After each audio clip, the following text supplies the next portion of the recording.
আসসালামু আলাইকুম রহমতুল্লাহ বারকাতুহ। দর্শক শ্রোতা, দেখতে দেখতে আলহামদুলিল্লাহ এবছর গরমকাল আসার সাথে সাথে আরও একটি পাখার কাজ গাঁথনি আর কি শেষ হয়ে গেল আলহামদুলিল্লাহ। তো এখন পাখাটা কাটতেছি, আপনারা দেখতে পাচ্ছেন। আসলে এই পাখাগুলো গাঁথতে যে পরিমাণ কষ্ট হয় বা সম্পূর্ণ পাখাটা সেট করতে যে পরিমাণ কষ্ট হয়, তার থেকে বেশি কষ্ট হয় শুধুমাত্র পাখাটা যখন সাইজ করে কাটা হয়, সেই সময় এর থেকে বেশি কষ্ট হয়। তো আপনাদেরকে কী বলবো, মানে বুঝাতে পারতেছি না যে পরিমাণ কষ্ট হয়।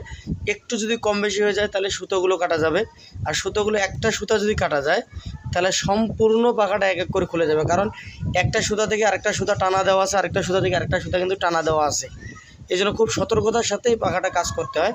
তো এই পাখাটার একটা চমৎকার বিষয় হলো, সেটা আপনি আপনার মন মতো যে কোনো নাম দিয়ে নিতে পারবেন। পাখাটা এখন সম্পূর্ণ সুন্দর দেখা যাচ্ছে না, কেননা এটার এখনও জেরুল বা অন্য কিছু কোনো দেওয়া হয়নি, এই জন্য সুন্দর দেওয়া হচ্ছে না। তো আমি আপনাদেরকে স্ক্রিনে দিয়ে দিচ্ছি, পাখাগুলো দেখেন কেমন লাগে, আপনারা অবশ্যই কমেন্টসে জানাবেন।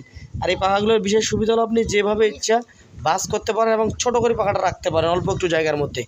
আবার এই পাখাটার নাম আপনি আপনার মতো করে নিতে পারেন, প্রিয় মানুষের নাম দিয়ে, যেন পাখাটা না হারায় অথবা মনে একটা তৃপ্তি চলে আসে।